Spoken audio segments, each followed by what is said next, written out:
बिस्मिल्लाहिर्रहमानिर्रहीम। अस्सलाम वालेकुम। किचन विद कुलसुम में मैं हूं कुलसुम और आज मैं अपने किचन में बना रही हूं बहुत ही मज़ेदार से और झटपट बनने वाले सूजी के पैनकेक। तो उसके लिए सबसे पहले जो मुझे चीज़ें चाहिए वो हैं प्याज मैंने ली है 2 टेबल स्पून और इसको मैंने बहुत बारीक चॉप कर लिया है।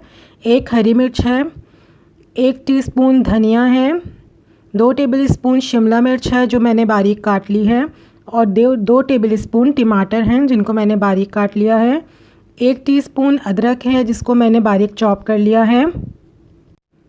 इसके अलावा सूजी मेरे पास है 1 कप यानी सेमोलिना, ये बारीक सूजी है। 2 टेबल स्पून मैंने ली है दही, 1 टेबल स्पून ऑयल लिया है मैंने। तो चलिए शुरू करते हैं। एक बाउल में सबसे पहले मैंने सूजी डाली है। अब इसके अंदर मैं शामिल करूंगी ऑयल। ऑयल डालने के बाद दही मैं इसके अंदर शामिल कर दूंगी। अब दही डालने के बाद मैं इसके अंदर डालूंगी 1 टीस्पून के करीब काली मिर्चों का पाउडर, नमक डालूंगी हस्बे ज़ायका या 1 टीस्पून। अब इसके अंदर मैं डालूंगी लाल मिर्चों का पाउडर, ये ऑप्शनल है, आप ना डालना चाहें तो मत डालें और अपनी मर्ज़ी के मुताबिक भी डाल सकते हैं। अब मैंने इसमें आधा कप पानी डाल दिया है। अब मैं इसको मिक्स करूंगी ताकि सूजी में ये सब चीज़ें अच्छी तरह से मिक्स हो जाएं। इसको बिल्कुल अच्छी तरह से मिक्स करना है।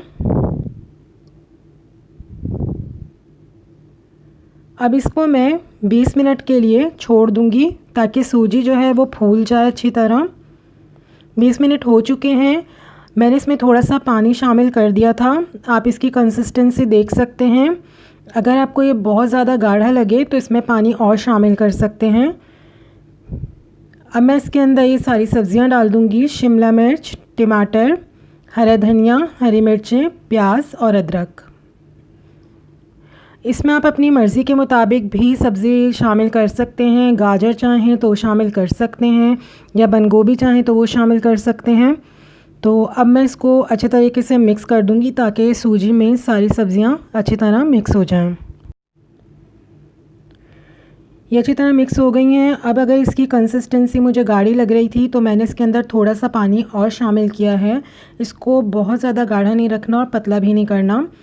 अब मैं एक पैन को ग्रीस कर रही हूँ। 1 टेबल स्पून मैंने ऑयल इसमें डाला है पैन में और अब मैं एक चमचे की मदद से इसमें थोड़ा सा बैटर डाल रही हूँ और उसको थोड़ा सा पैनकेक का शेप दूंगी मैं, बिल्कुल गोल सा। इसको बिल्कुल बराबर फैलाना है, कहीं से मोटा या कहीं से पतला ना रहे। तो मैंने इसको बिल्कुल फैला दिया है और गोल बिल्कुल पैनकेक के शेप में मैंने इसको फैला दिया है। आँच मैंने दरमियानी रखी है। अब ये पक रहा है। अब देखें ये नीचे से जब पकना शुरू हुआ तो ये ऊपर तक थोड़ा सा पक गया है। अब इसको मैं पलट दूंगी। देखें नीचे से बहुत अच्छा सिक गया है ये। देखिए बिल्कुल अच्छा सा सिक गया है ये नीचे से। और अब इसको हमें दूसरी साइड से भी ऐसे ही सेकना है ताकि ये अच्छी तरह पक जाए, सूजी वगैरह सब अच्छी तरह पक जाए इसके अंदर। हल्का हल्का सा मैं इसको दबा रही हूँ।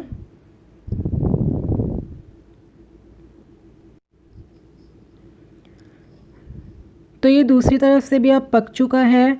इसको थोड़ा सा मैं पलट के देखूंगी तो ये देखें दूसरी तरफ से ही पक चुका है। अब मैं इसको प्लेट में निकाल दूंगी। एक पैनकेक तैयार हो चुका है। अब इसी तरह मैं सारे जितने भी मेरे पास पैनकेक बनेंगे मैं उसी तरह तैयार कर लूँगी। पहले पैन को ग्रीस किया मैंने और इस तरह बिल्कुल बराबर से ये बैटर फैला दिया गोल शेप में। और जब ये नीचे से सिक जाएगा तब मैं इसको पलटूंगी।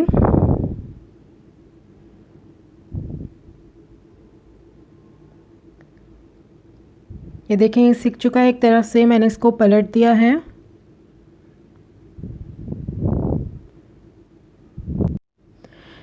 इसको बनाते हुए आंच थोड़ी दरमियानी से कम रखें ताकि ये जले नहीं और पक जाए, वरना ये नीचे से तो बिल्कुल ब्राउन हो जाएगा और अंदर से ये कच्चा रह जाएगा। तो इसलिए आंच का इसमें धीमी रखनी है थोड़ी।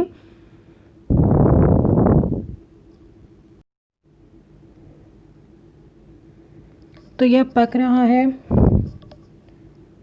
और जब ये सिक जाएगा एक तरफ से तब मैं इसको पलट दूंगी और दोनों तरफ से सेक के फिर मैं इसको प्लेट में निकाल लूँगी।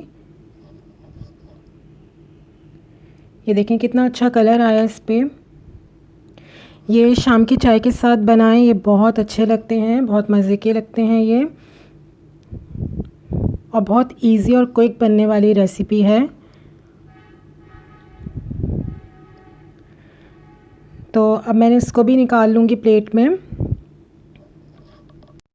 तो मेरे सूजी के पैनकेक तैयार हैं, मैंने इनको प्लेट में निकाल लिया है। इनको केचप के साथ सर्व करें, चटनी के साथ भी आप सर्व कर सकते हैं, ये बहुत मज़े के लगेंगे। रेसिपी पसंद आई हो तो लाइक करें, शेयर करें और मेरा चैनल सब्सक्राइब करें।